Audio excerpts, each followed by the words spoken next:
ನಾವಿವತ್ತು ಚುಂಚನಕಟ್ಟೆಗೆ ಫ್ರೆಂಡ್ ಮದುವೆಗೆ ಹೋಗಿದ್ವಿ. ಇಷ್ಟು ದೂರ ಬಂದಮೇಲೆ ಇಲ್ಲಿ ಪ್ರಸಿದ್ಧವಾದ ದೇವಸ್ಥಾನ ರಾಮದೇವರ ದೇವಸ್ಥಾನಕ್ಕೆ ಹೋಗಿ ಬರೋಣ ಅಂತ ಹೋದ್ವಿ. ದೇವಸ್ಥಾನ ಅಂತೂ ತುಂಬ ಚೆನ್ನಾಗಿತ್ತು. ಹಾಗೆ ಇಲ್ಲಿಂದ ಧನುಷ್ಕೋಟಿ ಜಲಪಾತ, ವಾವ್ ಎಷ್ಟು ಚೆನ್ನಾಗಿತ್ತು ಗೊತ್ತಾ ವ್ಯೂ. ಹಾಸನ್, ಮೈಸೂರು ಮತ್ತು ಇಲ್ಲೇ ಹತ್ರದ ಪ್ಲೇಸ್ ಇದ್ದು ಇನ್ನೂ ಈ ದೇವಸ್ಥಾನಕ್ಕೆ ಹೋಗಿಲ್ಲ ಅಂದರೆ ಒಂದ್ಸಲ ಚುಂಚನಕಟ್ಟೆ ದೇವಸ್ಥಾನಕ್ಕೆ ಹೋಗಿ ನೋಡಿ, ತುಂಬ ಚೆನ್ನಾಗಿದೆ. ಜೊತೆಗೆ ಜಲಪಾತ ಕೂಡ ಇದೆ. ನಾವು ಒಳಗೆ ದೇವರ ದರ್ಶನ ಮಾಡೋದಕ್ಕೆ ಹೋದ್ವಿ. ದೇವರ ದರ್ಶನ ಅಂತೂ ತುಂಬ ಚೆನ್ನಾಗಾಯಿತು.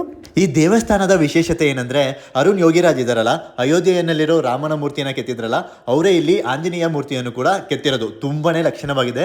ಒನ್ ಟೈಮ್ ಈ ಟೆಂಪಲ್ಗೆ ವಿಸಿಟ್ ಮಾಡಿ, ನೀವು ಕೂಡ ತುಂಬಾನೇ ಇಷ್ಟಪಡ್ತೀರಾ. ನಮ್ಮ ದೇವರ ದರ್ಶನ ಕೂಡ ಮುಗಿತು. ಮೇಡಮ್ ಅವರು ನನಗೆ ಕುಂಕುಮ ಇಟ್ಟರು, ನಾನು ಅವ್ರಿಗೆ ಕುಂಕುಮ ಇಟ್ಟೆ. ಪ್ರದಕ್ಷಿಣೆ ಹಾಕಿ ನಮ್ಮ ಆಂಜನೇಯ ದೇವರನ್ನ ನೋಡೋದಕ್ಕೆ ಹೋದೋ. ನೋಡಿ ಎಷ್ಟು ಸುಂದರವಾಗಿ ಕಾಣಿಸ್ತಾ ಇದೆ. ಆ ಪ್ರಕೃತಿ ಮಡಲಿನಲ್ಲಿ ತುಂಬಾನೇ ಲಕ್ಷಣವಾಗಿ ಕಾಣಿಸ್ತಾ ಇತ್ತು. ಈ ದೇವಸ್ಥಾನ ಇದ್ದಿದ್ದ ವಾತಾವರಣ ಇದೆಲ್ಲ ಎಷ್ಟು ಚೆನ್ನಾಗಿತ್ತು ಗೊತ್ತಾ. ಒಂದ್ಸಲ ನೀವೇ ಅಲ್ಲಿಗೆ ಭೇಟಿ ಕೊಟ್ಟು ನೋಡಿ, ನಿಮಗೆ ಗೊತ್ತಾಗತ್ತೆ. ಪ್ರೀತಿ ನಿಜವಾಗಿದ್ದಾಗ ಅವರೊಂದಿಗೆ ನಿಮ್ ಸಂಬಂಧ ಎಷ್ಟೇ ಬಾರಿ ಮುರಿದ್ರು ಕೂಡ ಮತ್ತೆ ಅವರನ್ನ ಸೇರ್ಬೇಕು ಅಂತ ಯಾವ್ದಾದ್ರೂ ಒಂದು ಕಾರಣನ ಹುಡುಕ್ತಾ ಇರತ್ತೆ. ಅದೇ ನಿಜವಾದ ಪ್ರೀತಿ. ಎಲ್ಲರ ದಿನ ಶುಭವಾಗಲಿ. ಎಲ್ರೂ ಖುಷಿಯಾಗಿ ಇರಿ.